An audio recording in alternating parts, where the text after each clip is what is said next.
how do you make a sex-like UX on chain? And so we simplify that sort of long explanation to be any token on any chain as if it was one. We bring all the blockchains together. And so the way the stack works is there's the sort of product suite that the users see. There's a Telegram bot that you can trade from. There's a web app, obviously, for different strokes for different folks.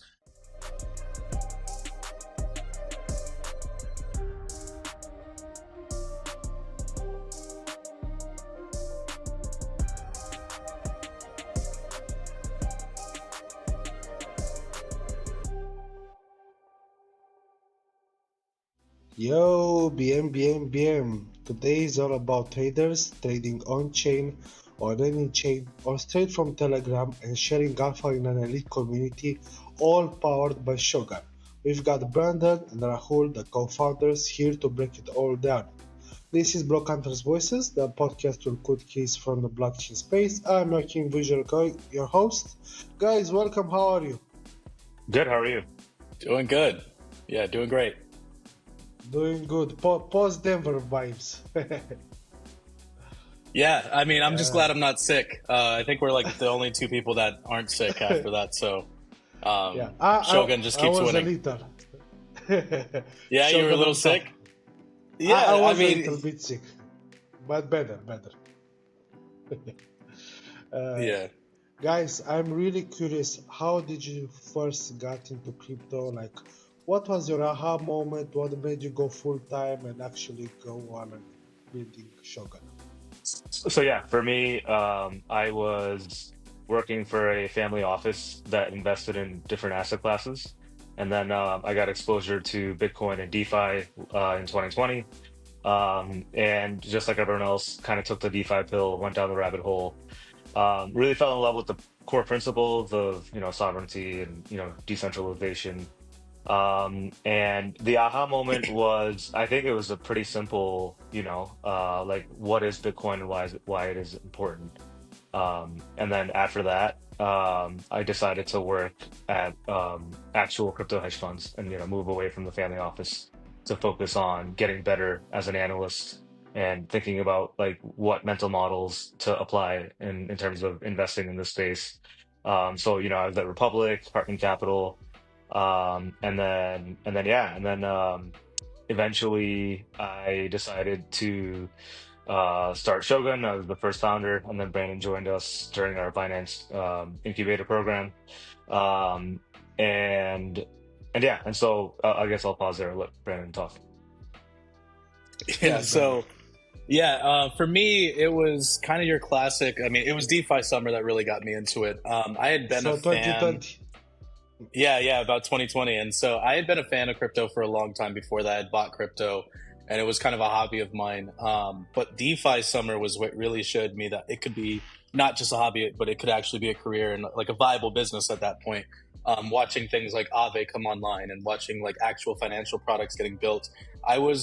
At that point, I had spent most of my life building trading systems and like TradFi and like banking software and just a lot of different sort of individual like where like fintech and sort of like financial institutions meet. And at the very end, I was sitting, I was in product at Amazon, and I was just bored out of my mind, spending most of my time trading shitters on like Binance Smart Chain and, farming all the marshmallows of the world and the pancakes. And I had so much more fun doing crypto like as a hobby that once I saw that it was a viable option, I jumped at it and joined into the Cosmos ecosystem. I was head of product at Umi for a little bit, so a cross-chain lending market, L1. And then, that's where I met the top Jeep here. He was basically a BD there. I was out of product, and we worked together quite a bit. Really just formed a good relationship there. And we had a lot of the similar interests, a lot of similar thinking as well, in terms of like what should be done. We kind of got to see the inside look of how things shouldn't be done, to be quite frank. And so hearing his sort of thought process, it really matched up with mine. And hearing someone talk about like, if we were ever able to, found our own project, we would try to do it the right way. That was super bullish for me. And so joined Rahul. We were kind of building two separate things that were pretty similar. I was doing my own thing. He was doing his own thing. And then he got into Binance. And we were like, why don't we just join forces and come together? And two heads are better than one, and so that's exactly what we did. And it's been a thrill ride ever since. It's very funny that a lot of folks actually started from the Cosmos ecosystem. Ourselves, we started from the Cosmos ecosystem with validators in different ecosystems. Well, it's one of the greatest. It's one of the most robust ecosystems when you talk about like true decentralization and like little individual teams building and the cool tech. Obviously, it's the other stuff that it really fucks up on. But it was one of the honestly, starting in Cosmos is, in my opinion, the best place to start, because you learn all the cool tech, you learn the decentralization principles, and you can kind of go to the ecosystems that actually have a lot of the activity. And now you have this good tech basis where it's like, okay, well, if you can learn the other aspect of it, the hype, the marketing, you can actually find a really good audience for what you're building. Yeah, because Cosmos lacks marketing. It's a different vibe. Like I saw every so often I still get this stuff from Cosmos on my Twitter, and I saw someone posting that they're trying to rebrand IBC, and the first paragraph of the document is like something about bridges have existed since the 1400s, and XYZ country invented bridges, and he's like, yo, y'all just lost everybody in the first paragraph. Like it's not marketing, they're marketing. It's just the vibe is wrong. And so, not to shit on them. I mean, I like they do have the best tech. I love the Cosmos tech, but it's a tough time. So from the Cosmos ecosystem to actually the creation of Shogun, what was the original vision? Because you guys kind of started in the Berachain ecosystem, although Shogun is a multi-chain product. Yeah. So we actually didn't start in the Berachain ecosystem. It's kind of a long story. No, we were incubated by Binance first. Then we linked up with Smokey. And so obviously, I mean, look, I'm wearing a Berachain shirt right here. So love you guys. But also, there's like a whole origin story before even I joined. So I don't know, Mr. Jeet, how much do you want to get into that? I mean, you were incubated by New Order in the beginning. So you want to go in that? Yeah. Shogun has been through many hurdles before where we got today. We started at an incubator called New Order, and originally we were just going to be sort of like a layer that connected all the separate app chains in Cosmos, again because I came from Cosmos. And then you had Celestia, right? And there was supposed to be like multiple roll-ups there, and so we were going to be the liquidity layer for the app chains and rollups in Celestia and Cosmos. And then New Order decided during the deep bear that they're going to stop incubations. And then, so then luckily we got into the Binance Labs incubation program. And then from there, that's when Brandon joined. And then he really helped us close out and get the investment from Binance Labs. And then, we went off to do this insane seed round with Polychain, Arrington, and big name VCs, big name angels. And so we are building a lot of intense infrastructure, but what we've been advised and what we saw ourselves personally is, the app layer is going to become more prominent. And we decided to start building, for example, a Telegram bot that lets you trade any token on any chain, web app, and then soon we'll have a terminal. And so that is sort of the different milestones in the journey that we took to get to where we are today. Yeah, Alpha makes totally sense. Alpha leak on the terminal. Oh, my bad. Now let's break it down a little, because Shogun isn't just one thing. Can you explain your product stack in simple terms? Because you basically have Gun.Fun, the Telegram trading bot, Alpha community, NFTs. There's an entire suite out there.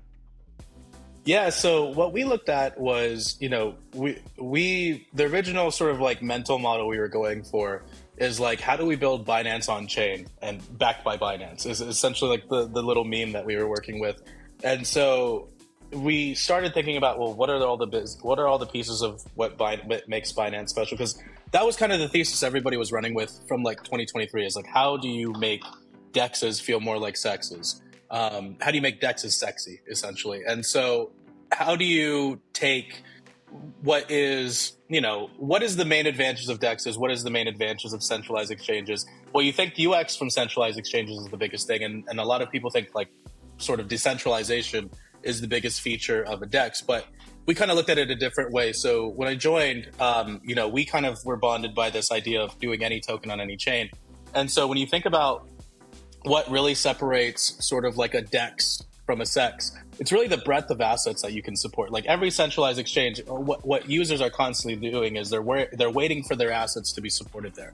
And a lot of these folks aren't even trading on those. They're just like, it became a thing like with Moodang, for example, of like, oh, are we going to get this SEX listing? Are we going to get this SEX listing? And so that's kind of the process, is like you have this breadth of assets that are available on chain that aren't there on centralized exchanges. So that's what we really saw as the sort of like competitive advantage of being on chain, is you have all these meme coins, all these AI coins, you have them way before you have them on centralized exchanges. And so if you could take the UX of a centralized exchange, basically making it one click to trade any of these assets back and forth, adding, say, something like perps or adding really complex features that don't exist on chain, if you could put that on chain and make it simple, we thought that was a winning formula. And so that's exactly what Shogun is basically how do you make a SEX-like UX on chain? And so we simplify that sort of long explanation to be any token on any chain as if it was one. We bring all the blockchains together. So the way the stack works is there's the sort of product suite that the users see. There's a Telegram bot that you can trade from. There's a web app, obviously, for different strokes for different folks. But there's going to be a linkage there. So if you think about like NovaClick, how that works so that you get faster execution on the Telegram bot through an actual token terminal, so you get all that cool information. These are the types of things that we're thinking about as well. And so the Telegram bot, you're always going to get faster execution because we're using like private RPCs. The Telegram bot is really situated for like expedient execution as much as possible. And so having that as like sort of this separate element, having a token terminal where you can have all of the information that people look for, and having those all integrated together, I think that's going to be a huge advantage for us. So product suite up at the top, and then what we have underneath that is the Shogun backend. And so that's where people can actually tap into this. So we have a lot of folks like, say, the Steady Teddies, talking to Janny from Henlo and his various projects like Mibera, and then obviously other folks outside of the Berachain ecosystem. But that's kind of our major focus right now, since our one of our beautiful homes. And so we're working with those types of folks to basically make it so that you can onboard from any token on any chain into their products too. So say, for example, Janny wants to let anyone buy Henlo using Sol on Solana directly from their site. They're going to do that through Shogun, through the Shogun SDK. And so really think of it as like the front-facing consumer products, and then this really robust, sophisticated backend. We spend a lot of time marketing the front-end product just because, that's where we have a lot of our sort of expertise. I mean, the Top Jeet is a local legend in the trenches, obviously. And so having that sort of fit, we get to trade with folks all day. It's a lot of fun, obviously. But then the back end, we're working behind the scenes with a lot of partners to basically expand that usage too. So really two parts of Shogun. I remember when I first heard about Shogun, it wasn't really clear what the product actually was, but the marketing was insane, especially that American Psycho meme video. Why did you choose this approach instead of just explaining, man, we are a multi-chain swap, chain abstraction swap?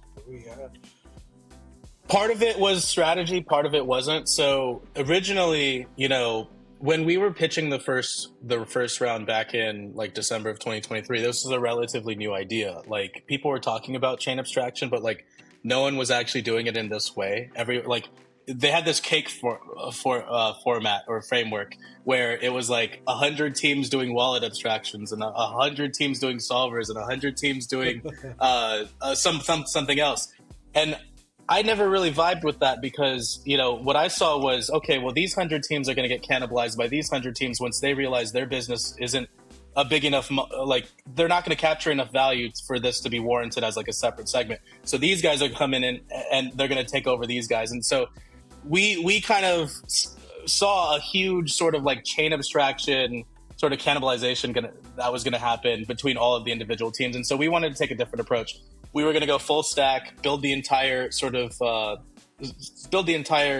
ourselves. Product. Obviously integrating some of our partners like Relay and Dbridge into it, but we wanted to stay separate from that because what you see now is, I mean, a lot of the folks are kind of pivoting and it's not great. So we wanted to take a kind of like a silent approach, build the brand, build in sort of private, so that folks can't really see what we're doing, so that we could maintain some level of, product differentiation. And I think we've maintained that. The UI is very different from a lot of folks. It's you don't have like a chain selector or anything like that. The Telegram bot, it's the only one that you can go full cross chain, any token on any chain, as if it was one. And so maintaining that sort of level of secrecy was important to us. But also, we had some pivots because originally, we were planning for like a 6-9 date for Berachain back in 2024. And as famously happened, those dates kept moving. And so, when you're working with like a date that you kind of have sort of upstream dependencies. And so building the brand was easy. We had this community of like crazy people that like to trade. We could trade on different platforms already. And so the strategy became, okay, well, let's focus more on the brand. Let's build the trading aesthetic. Let's get the community going, because we can trade anywhere. Realistically, we're going to make it better through our product. And so if we can get the community going, get those traders involved, once we have the product, they'll see the vision immediately, because they all, really agreed with what we were building. And so that was the strategy. It's like, okay, if we can build the brand without revealing too much, it's almost like an added benefit. And like you said, a lot of people, it's not just people that were into the brand. It was like people invested without even knowing what Shogun was. I would say probably 33% of that round was filled by angels who just aped in last minute. So some of them don't know what Shogun is till this day. And I don't know if that's a good thing or a bad thing, but I think it speaks to the brand power. But obviously it's about showing the tech and showing how good it is. And the reception's been amazing. So. And right now, as a user experience, basically, I can go into the Telegram chat, and basically, I have a community of traders, including you guys. And after that, I can ape by going on gun.fun. I have to deposit funds and trade on any chain that is supported, like Solana and Berachain, let's take for example. Or I can do the same thing, deposit on the Telegram bot, right? Yep. But I remember at some point, Rahul, that you said the whole deposit button is gonna disappear, and basically you're just gonna connect with your EVM wallet. Correct. So yeah, we'll have EOAs, and I don't think we'll have it for the Telegram bot, but for the web app, yes. Like, so you can just connect, your Phantom MetaMask. Yeah. So the way it works right now is obviously it's a T-based system through Turnkey, who's a major partner of ours. And so we basically use their wallet system for both the Telegram aspect and the web app, sort of that Shogun account type feel. And so what this allows is just full wallet abstraction, as well as gas abstraction. So we use a system of paymasters so that you don't even have to have gas. That's coming out in the coming weeks, as well as EOA. So you're going to be able to connect your MetaMask, your Rabby, whatever the case may be. Binance Web3 wallet is also a connection that we're working on right now. And so all of those things, you're going to be able to jump in one click from any wallet. Right now, we just have the full abstracted UX up right now. But how is it going to be gasless? Gasless. So basically what happens is it's a paymaster system. And so you have a smart contract wallet. Say, for example, if you're trading on gun.fun right now, you're using a smart contract wallet.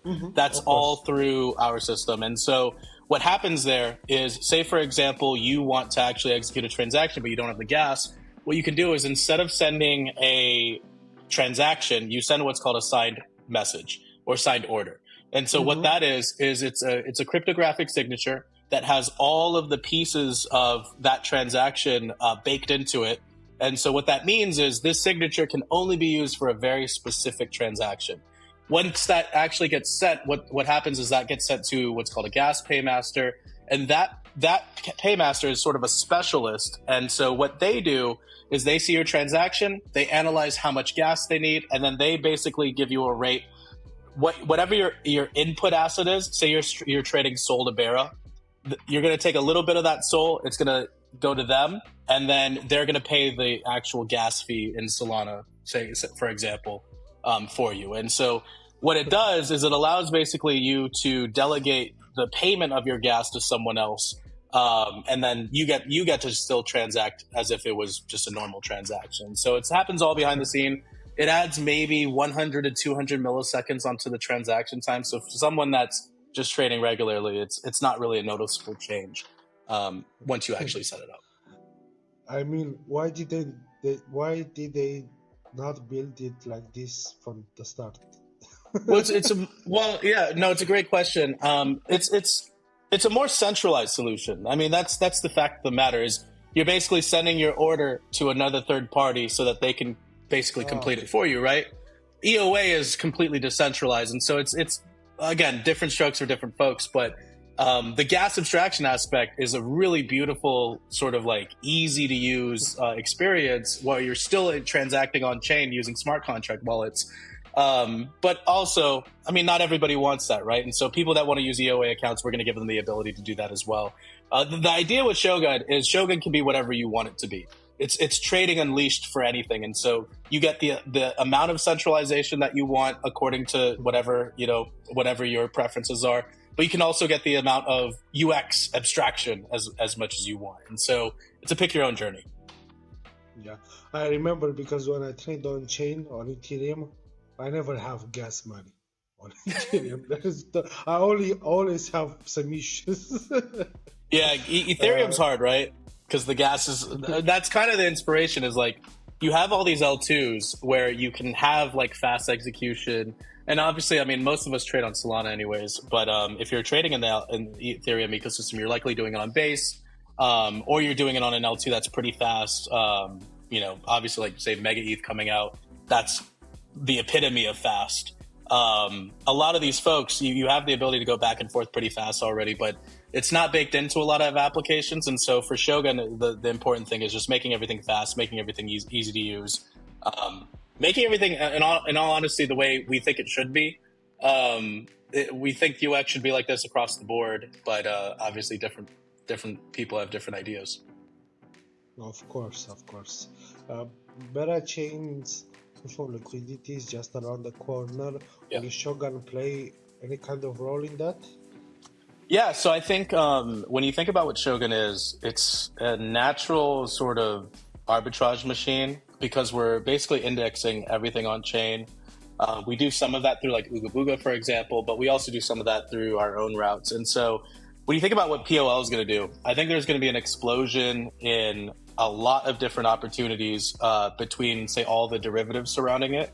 I just saw today, so CBB on Twitter is kind of, he's having a good time because Kevin from Ooga Booga is pumping the IBGT price so much, and he's just dumping it whenever it gets to a pretty high differential. And so I think a lot of those opportunities are going to come up. And so if you're trading through Shogun, you're going to get natural sort of arbitrage opportunities between those. Say, for example, there's multiple pools where those assets are leg. We are automatically handling that.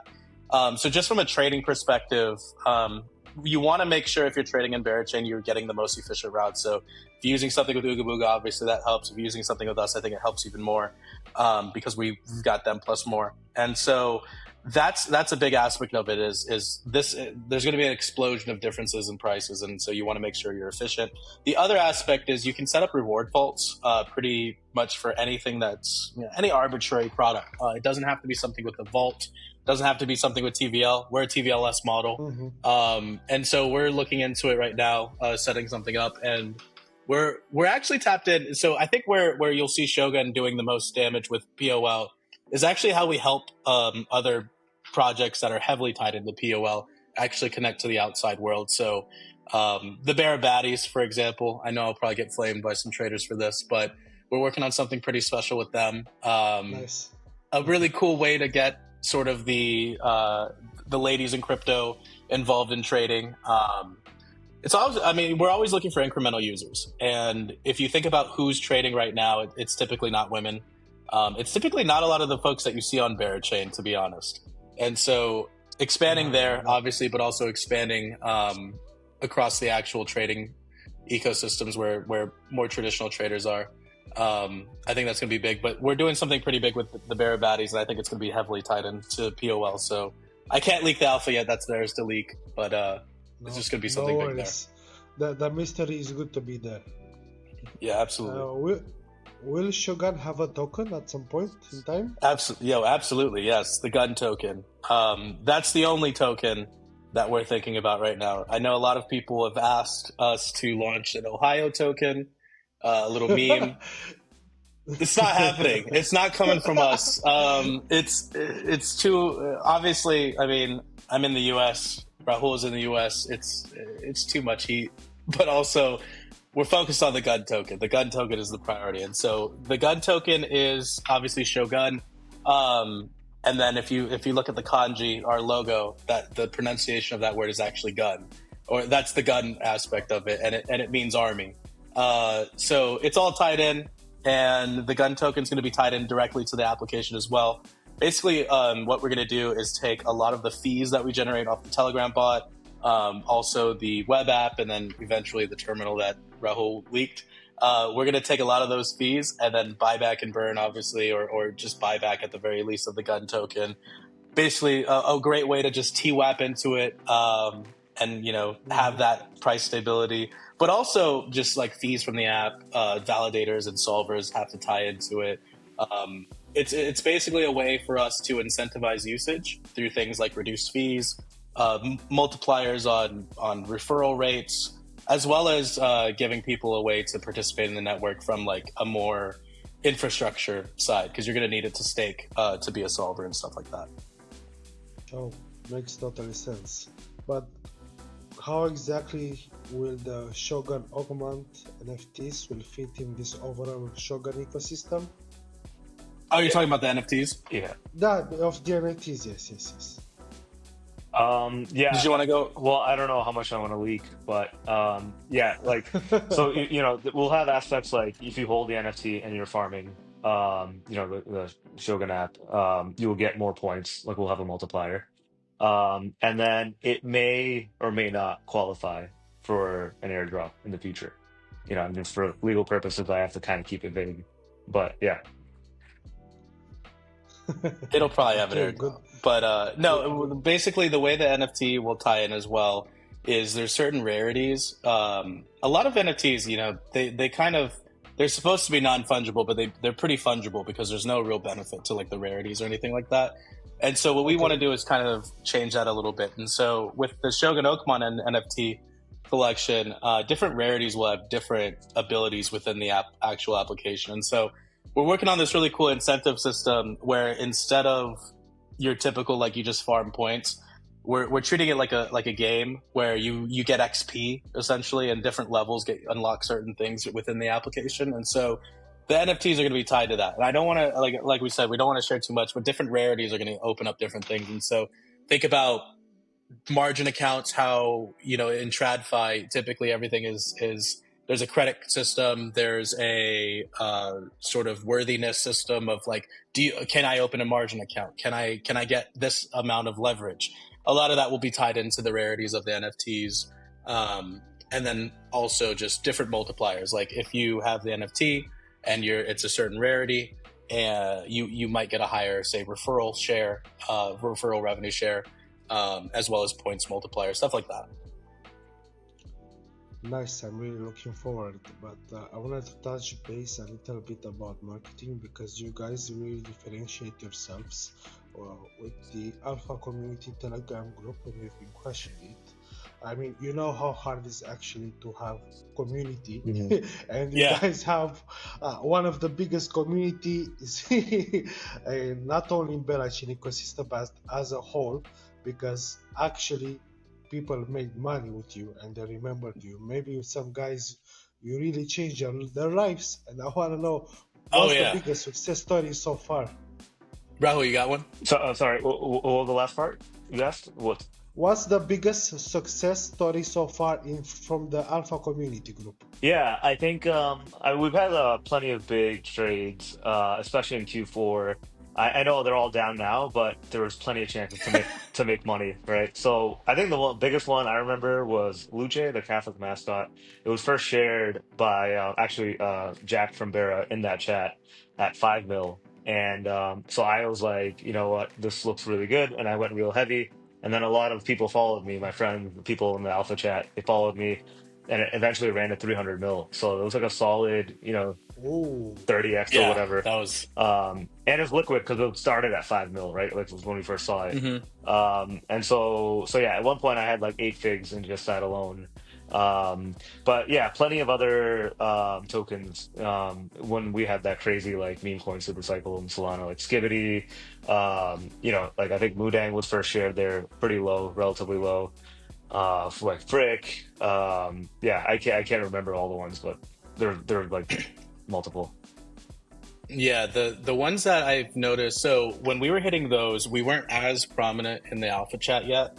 It was mainly us kind of hitting those, and then we made one of the wallets public where we put the name Shogun Soul on it.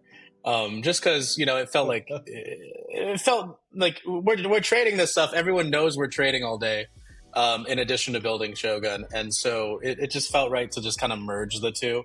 And so from there, we got a lot more folks coming into the alpha chat. And then for this year, I know it's been a down market, but we still hit some pretty big ones. So we called Vine at 5 mil on the second bounce. So it hit like 100 something, died, and then I turned on post notifications of the founder. And then within 50 seconds of him confirming it was real, it was like at 5 mil. Posted that in the alpha chat, and then that bounced to like fucking 300 mil. 500 mil. And so 500 mil? Okay, well, Yeah. fuck. Well, there you go. But I sold at like 150 because like I'm not fucking with that stuff after a certain point. I mean, obviously there's memes, right?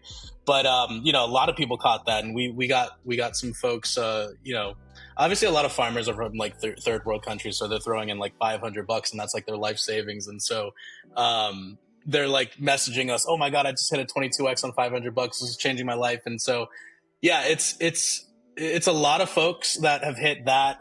We hit big balls too, which was, I mean, obviously a ridiculous trade, but another big one on that. And so when people post that stuff, it's cool, but it's also like super nerve wracking now because there's a lot of folks that'll just ape into anything that we pitch.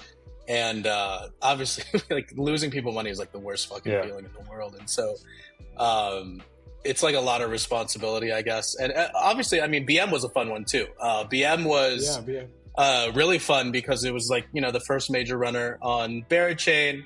And, it's still there. But obviously, Henlo is like the big moneymaker now. Or not moneymaker, but it's the attention grabber right now too. So, that kind of run, when you see like a lot of people, like you can tell the Berachain folks say a lot of them have never hit 100x and it shows. But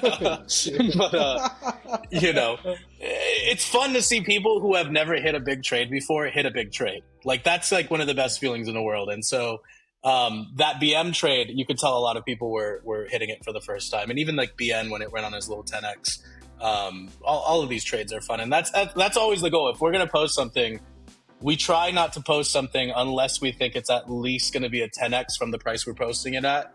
Because otherwise, you get into a situation where you're posting something, you make money off of it, but your community fucking gets wrecked and you feel like a jackass. So, that's kind of the overall thought. What are your favorite memes in Berachain ecosystem right now?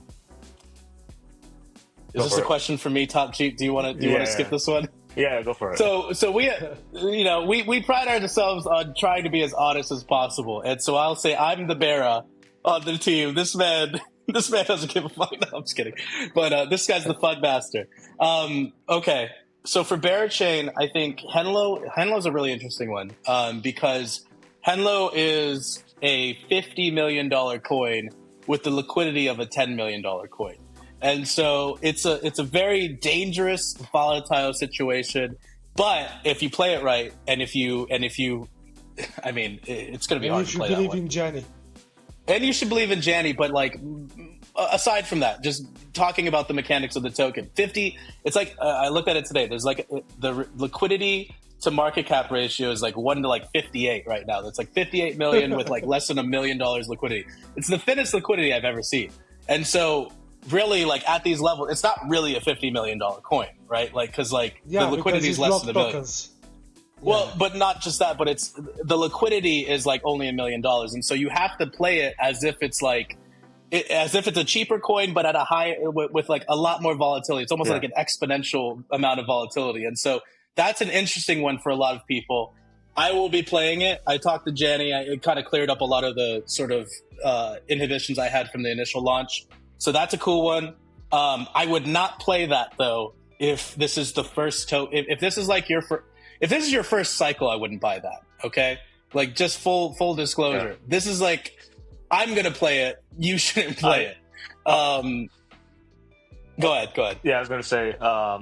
Actually, there is one meme on Bera that has not launched yet that I'm most bullish on, and I think it's gonna beat out Henlo, BM, all that. And that is Oh God, what is this? the Teddy token.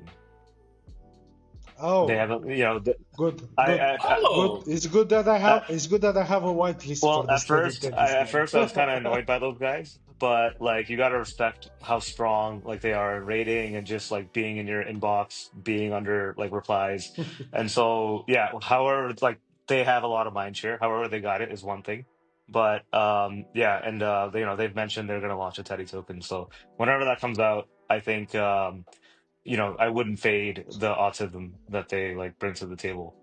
Um, Teedism, Teedism, they call it. Teedism, yeah. There's- Damn, did the top two just show a Berachain token? What the fuck? Well, it's because we were talking about Bear memes, so I'm like, if there's one I would bet on, Jordan Barefort is the top BOL on Berachain, and no one can take anything away from me. Okay, I have convinced this man to buy Berachain tokens. No, but Teddy is a good one. Teddy is a good one. I wasn't going to mention something that's not live yet, but $88 a mint on a steady Teddy. I feel like that's a good price. I don't know because I've yeah, minted a but you lot don't. of. Go ahead. You really have to grind the whitelist. So basically, I mean, not if you're Shogun, but no, I'm just kidding. But no, but anyone that got a whitelist, I would definitely buy that. $88. yeah, of course, Um, it's nothing, I've man. I've played a lot of the Milady derivatives on Solana. You talk about like Retardio, Bando Kids, Redactio. Like, I'm probably sounding like a retard right now, but a lot of these things you can make decent money off of them. And I think $88. I mean, the mindshare they have within the Berachain It's ecosystem, nothing, I'll man. support them. And then, so a couple of deep cuts. I still like BM. BM is going to be a good one that kind of probably rides the Henlo wave as well. I think people aren't going to stop saying BM, and it's going to constantly be there. They've got a good team. They've got good memes.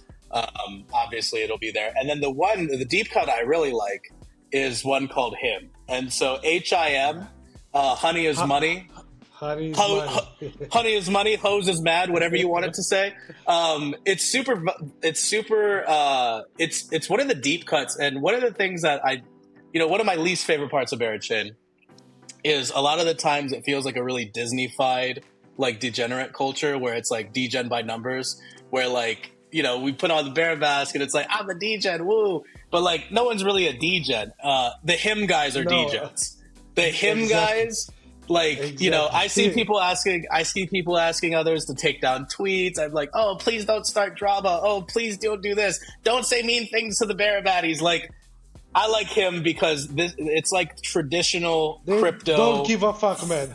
Exactly. The don't give a fuck. Who gives a fuck? This is crypto attitude. So that's why I support him. Not to shit on anyone else, but you need some of that. Like, you need some of that schizo fucking energy. Otherwise, it's not really like you can't just put on a Milady PFP and say you're a Milady, right? Like, Miladies act a certain fucking way. You have to act a certain fucking way too. And so I like him for that reason. But yeah, that would be my top three: Henlo, BM, and him. Sounds good, Chief. Where do you think we are in the cycle right now? I guess I can go first. I think so.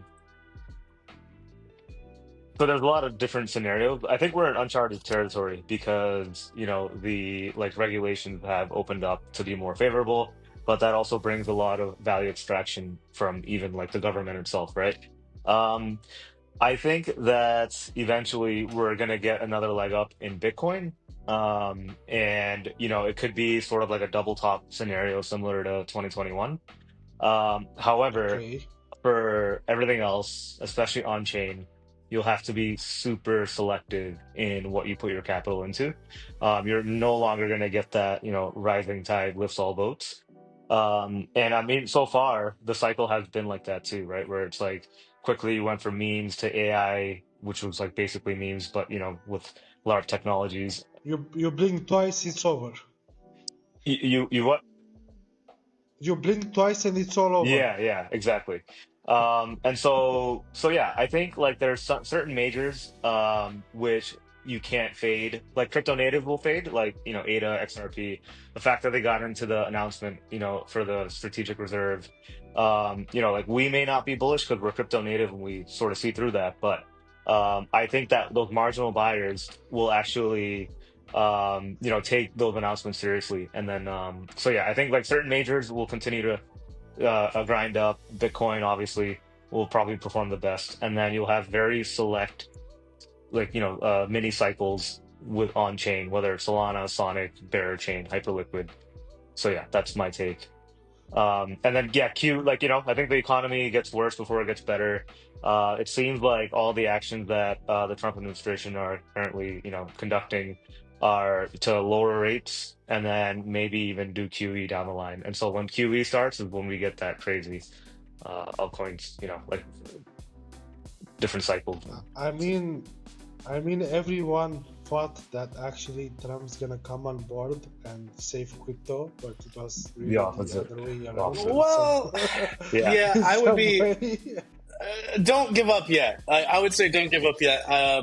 So if you look back at the original Trump presidency, and we talked about this heavily too, is like we had a run up until inauguration, where that was our original thesis was once inauguration. It's kind of like buy the rumor, sell the news. Obviously Exactly. That's there's what going to I be a always say. huge euphoria around Trump, with both the stock market and also with crypto. But once the actual sort of real sets in, the real is never as good as the hype, right? And so also if you look at his first presidency, he kind of comes in, he fucks shit up, and then it kind of levels out. Obviously the past one, he had less power and sort of less of a mandate, and so they were able to kind of capitalize on that. But I think with this one, if I had a macro prediction, I think mostly we're going to rebound. I think the tariffs are a huge issue right now. You are already seeing some pivoting already in there. Like I saw, there's some reports that they might go away as soon as today. And so once the tariff situation dies down, once the sort of crypto strategic reserve starts to actually pop off, if they're not too silly with it, and it does seem like they got a little silly with the ADA announcement. I mean, I hope my tax dollars don't go to buying Charles Hoskinson's bags, but as long as they straighten up with it, you see the folks that are on the crypto meeting on the 7th. I think some real things will come for that. And so, what was the sort of slogan? It's Meditation March, and then what is April? Allocate April. Yeah, shout out yeah. to So DJ. I think Xi Jinping, man, he's been right so far. I think macro. The people who say it's over, I think they're retarded. It's never as over as they say it is. You're never as good as they say you are. You're never as bad as they say you are. I think that's true with macro situations too. And so we probably rebound at this point. If it's April, if it's March, whatever the case may be. Right now, though, obviously it's a down market, and so right now we're just focused on building and expanding the community as much as possible. And then once the bull comes back, we'll be ready to go. Yeah, maybe this is the last capitulation before the last big leg up. But I'll give you an example. I don't think there's gonna be another. I'll give you an example. Do you remember that little pump that just happened a couple of days ago? Like that should show you how much capital is sidelined, but like thirsty to get in. Yeah. So all there needs to be is some positive news and some positive macro. And I think it'll rebound, but there's a lot of moving pieces that kind of decide that picture. What do you feel is the next big narrative that nobody's paying attention to? So one of the things that I'm looking at personally is like robotics and AI. So like before in the AI meta, we just kind of had these like agents, which mostly are like on-chain terminals were the ones to succeed, where they give you trading alpha, and sort of a scrape data on Twitter. But yeah, I think with robotics, you can't really LARP. Like you need a physical product, and it has to tie in somehow on the on-chain economy. So yeah, that is something I'm personally eyeing to see, like, who's building actual robotics products, and then they have a token. So I'm keeping an eye on that. And then yeah, there's a lot of hype around, DEFAI, DeFi, but with AI. And we've got some cool things cooking there too, and maybe Brendan will talk about that. But yeah, in terms of DeFi, I think there is going to be a lot of capital allocated to projects that try to tie in DeFi and AI together, and you're already starting to see some of that. Yeah, so DeFi AI, I hate that term because why abbreviate it if you have to say it all out loud anyways? We call it agentic intents. Basically, how do you take AI agents and put it together with intents? And so we've got a lot of stuff cooking there. But I think everyone kind of knows that's hot. One thing that I would say is, I mean, I'm starting to see projects come out about it, but not nearly as much as I think are going to come out, is Bitcoin DeFi. Bitcoin, I think. Like So Babylon is building, right? Babylon's building it. They've got about 5 billion in TVL already. But I think the simpler solutions are going to with Bitcoin. I think the big battle there. So obviously Bitcoin as an asset is bigger than everything else put together, right? And it's been the best performing asset out of all of the cryptocurrencies, except for like XRP since Exactly. last year. And so Bitcoin represents this asset that both is huge, but also really underserved in the DeFi ecosystem. You think about how much Bitcoin exists and how much is in DeFi, it's a pretty low percentage. And so you think about, even if they get 10% of 10% of Bitcoin into DeFi or whatever the case may be, that could be a massive ecosystem. And so I'm looking at projects like Botanic specifically, as well as Corn, two really different sort of paths of getting there. Corn is taking a Ethereum-centric approach where they're building an L2 on Ethereum, and it's more like, how do you take like wrap Bitcoin and make a whole ecosystem out of it, which is a cool approach. It's practical. They're heavy on the marketing. They just they just had a party with Lil Jon, so that's always fun. They're doing that kind of thing, and so I think they're going to get a lot of hype. I think they're going to get a lot of people interested in Bitcoin. And then the other opposite sort of approach to it is what Botanics is doing. And Botanics is like almost like deeply academic Harvard team.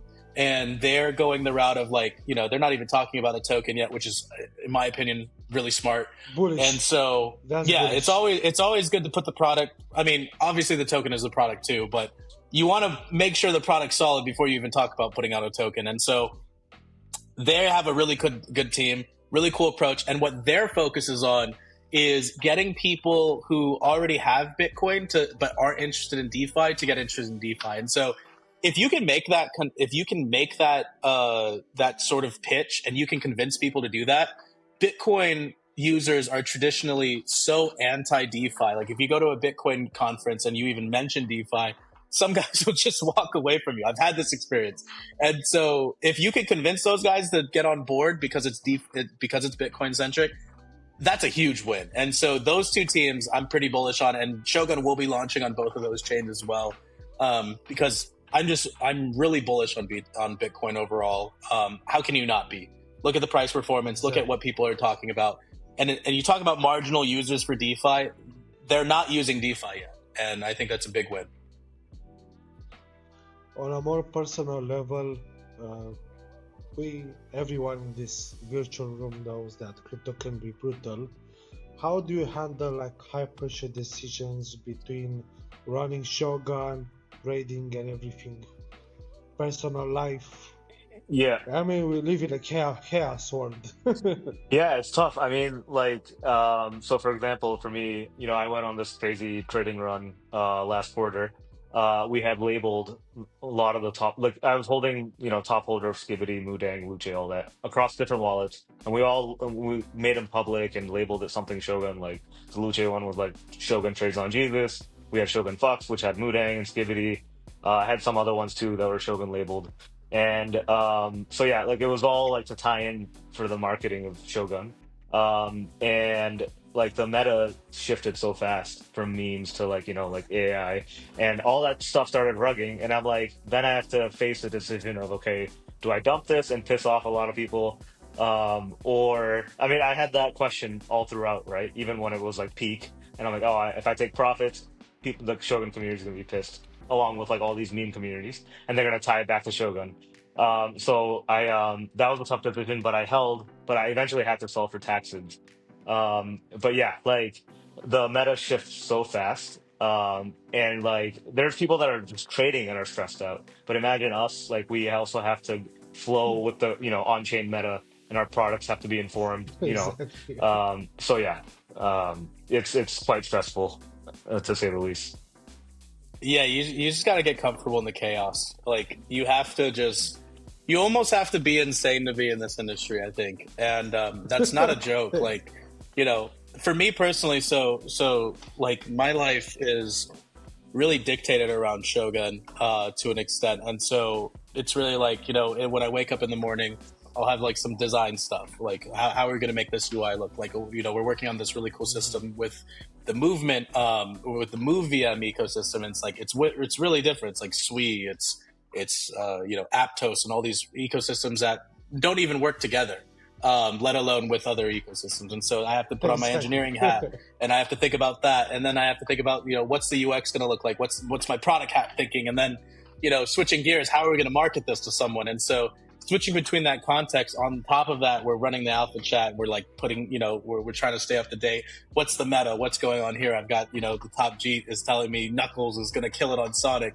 So I'm like looking at this, and I'm like, okay, well, should we build in Sonic, doing all this? All of this decision making is like super, like, it's like nitty gritty. It's like, it's like, that scene from Wolf of Wall Street where it's like numbers, it's Fugazi. It really is like that. And so you have to just get comfortable with it, and just if you don't just accept the chaos and become the chaos, like you get eaten up by this industry, I feel like. Yeah. And for us in particular, we have to keep up with everything that's hot on chain, because we've got all these chains like EVM, Solana. So we have to keep up with every single ecosystem and what's going on. And so, yeah, it's a little different from projects that are just focused on one singular ecosystem. But I will say the big advantage we do have is that we actually like doing this shit, and like if we weren't building Shogun, we would still be doing this because we would be trading. And so it's like one of those things where, like, and not to be cheesy, but like if you do something you love, you never work a day in your life. And like I definitely feel like we're working a lot, but I feel like I'm working less because I'm doing something that's cool. Same here, man. That's the only way, actually. Yeah. You have to love crypto to be in crypto. If not, you have to. You can tell which teams love crypto too, because I've said that. I said this on our last interview. Is I think like 99.99% of founders absolutely hate crypto and absolutely hate the people that use their products, and you see it, right? Like they're like, the guy builds a chain that gets used for meme coins, and he shits on meme coins. Like, fuck you. Like, you have to, if you don't love your users, it just comes through the fucking product so easily. And I hope at least that it comes through that we actually enjoy this stuff with the Shogun app. Obviously, for the work that we do in crypto, we need like a lot of discipline and motivation. When you don't feel like showing up, what keeps you going? So yeah, I mean, look, there's ups and downs with the market, and that also impacts builders as well, right? Because like price is like low, or there's not enough activity on chain, and so you're like, okay, what do we do? What do we focus on? But I think, like, given that we've been in this game for like 4 or 5 years, we see the cycles, and we know we just got to weather the storm. So yeah, like those feelings, they're there, but you don't like amplify them by like being like indulging in it. You just kind of let it pass, and like, okay, there's going to be better times ahead. Just how cycles work. So yeah, like we're kind of like numb at this point. Yeah, it's too late. It's too late to be scared. Like, we founded a product. We have thousands of users in our Discord that are depending on us to deliver something cool. We have investors that are depending on us to deliver something cool. We have users that just use us, that like the product. And so that's a lot of responsibility. And so we don't have the option of just, curling up in a ball and crying because the market's down. We have to keep moving forward.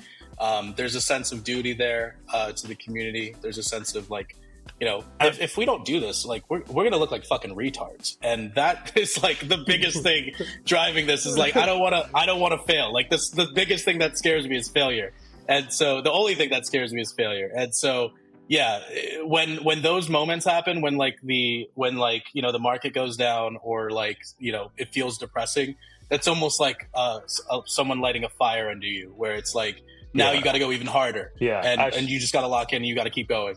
Yeah, actually, I prefer these kind of times because there are folks that will feel, depressed and quit, and like it's just more opportunity for us. I think like this is really where you start to plant the seeds, and then like with distribution and like BD, and then when the market picks up, it's like you're in a really good spot to dominate. When you're psychos like us, you look for edge like this, and so when you see the other teams depressed, and when you see your competition is like, oh no, we don't know if this is going to work.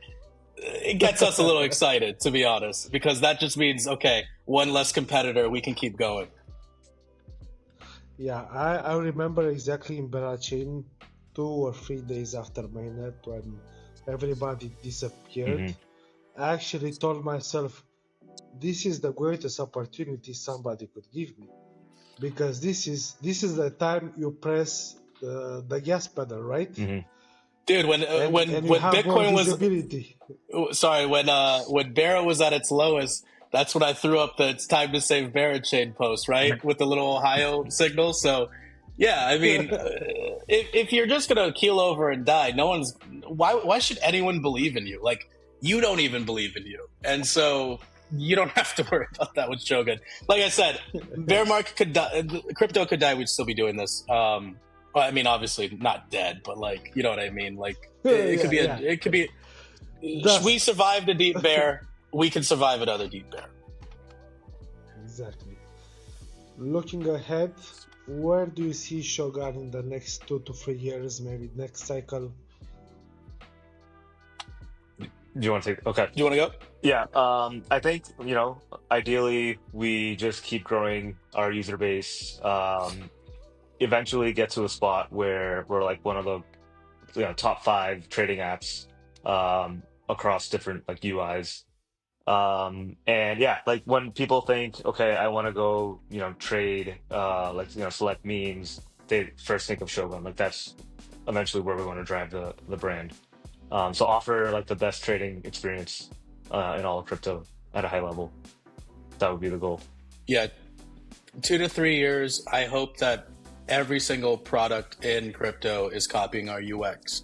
That's what I hope. I hope that everyone is copying it. Not just the select few of you watching right now, planning to change your roadmaps to whatever I'm saying right now. But no, I really hope that our UX sort of like spurs some adoption, starts getting people thinking about, not chain abstraction, but like chain minimalism is like, how do you make it so that you have a breadth of assets? How do you get to this point where users don't really have to use different wallets, use different gas tokens? If we can inspire that UX change, I think that's a huge win, not just for us, but for crypto as a whole. And obviously, as we have bags, we want crypto to succeed. Like, Shogun's really cool because it's built on top of everything else. Not only are we connecting different tokens on different chains together, but obviously the next phase is connecting different DeFi primitives and really building out this integration layer aspect where you can basically go from, say, doing perps on Hyperliquid to, buying memes on Solana pretty quickly, getting a loan on Aave on one of on the Ethereum L2s, going over to one of the Move VM chains and doing something cool there as well. Like, we want to make that all seamless so that anyone can use it. And so, yeah, just hoping that UX gets adopted across the board.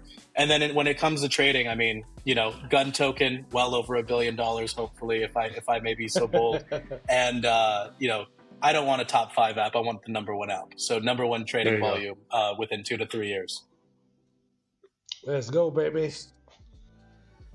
We are entering the last chapter of our podcast, and we want to wrap things up with some rapid fire questions to get a sense of your heads up when it comes to crypto. But for this one, guys, just quick top of mind answers.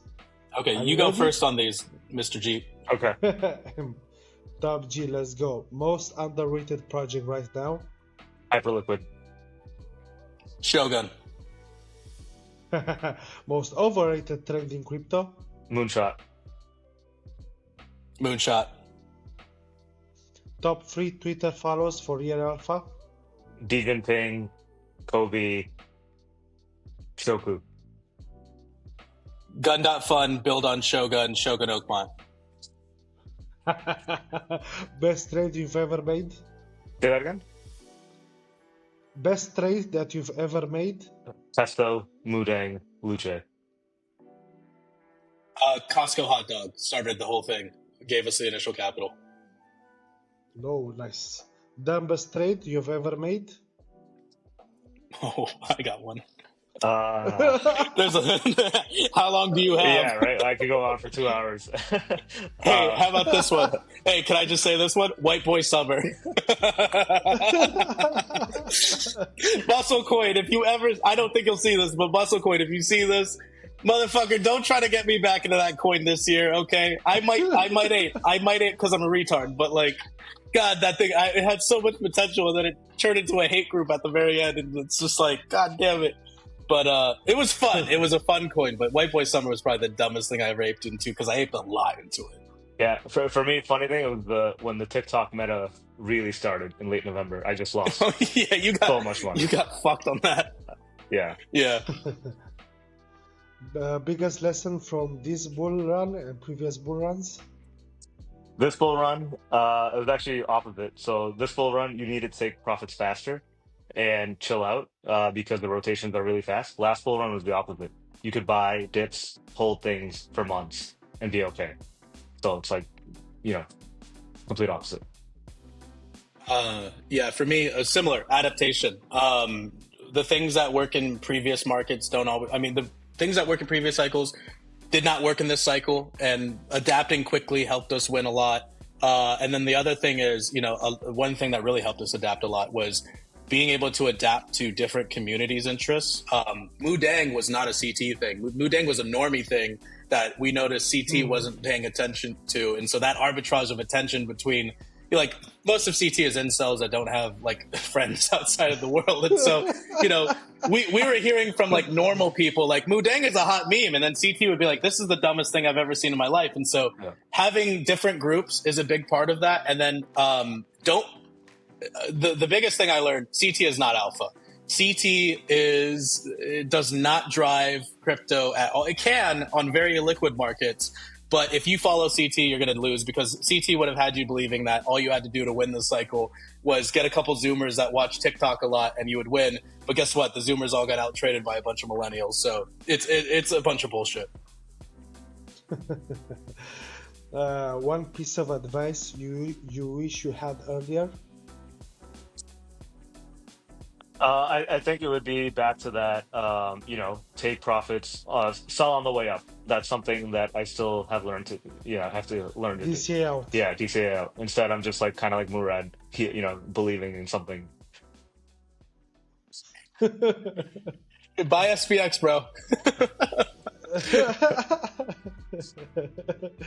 And the last question, do you have any non-crypto passion that really keeps you grounded, or are you all in crypto? For me, it's kind of embarrassing. No, I just love trenching. I love, just being in different, whatever, text screener, all the apps, all the chats. This is my life. I thought you were going to say nicotine. I really thought you were going to say nicotine. Yeah, no, I really don't have, I used to play golf. I haven't played golf in years. The only thing I do is work out, trade, and Shogun. Yeah. Yeah, same for me. The same situation. I used to have all my hobbies are dead. All my social life outside of crypto at this point is pretty dead. My hobby is Shogun. My life is Shogun. My livelihood is Shogun. My mistress and wife are Shogun. So it's pretty dry over here, boys. Anything else you want to tell the community before we wrap this up? Go for it. Yeah, so we have our incentive program coming out soon. I know a lot of people are holding off because of the bear. We're going to go full steam ahead. We think this is a great time to build an audience. We think this is a great time to build volume even. And so we have a cool incentive program that's not your typical points program. It's going to be based around XP, and it's going to be very gamified, different levels, and it's going to be centered around your favorite meme coins. And so Not just meme coins, obviously, different ecosystem tokens, different sort of cultural aspects like Janny and Berachain, but also on different blockchains doing something with SPX 6900. A lot of cool stuff is going to come out of that, and I think it's a way for us to not just give back to the users, but it's a way for us to give back certain tokens that are pretty prominent. And so can't share too much, but stay tuned for that announcement. That should come out either this week or next week. A pretty cool incentive program, as well as a pretty cool ref link program. Super gamified. You're a lot of chances to win with that. So guys, don't get your hopes down on crypto. Not now. No, this is the time to build, man. I mean, we made our best wins. I know like that cycle, a lot of people think the cycle started with Trump's election, but like most of the things that we made a lot of big wins on were when people thought it was still a bear. And so this is the time to build. This is the time to get active. This is the time to get your fucking skills up, because once the bull comes back, you're not going to be able to reach the people that you can reach right now. You're not going to be able to talk to, say, the Murads of the world. They're going to be deep. They're going to be locked in. You're not going to be able to build. And so if you're building something right now, if you're a trader, this is the time to upskill. It's not when the market comes back. What you do now is going to dictate your profits in the future. Yeah, I echo all that. Thank you for this, guys. That's a wrap. Thank you. And hopefully the bull run is gonna come back soon. If not, keep building, babe. Yeah, 100%. The summer. We're in it for the tech. Yeah. Yeah. Have a good one, guys. You too. All right, take care. Thanks.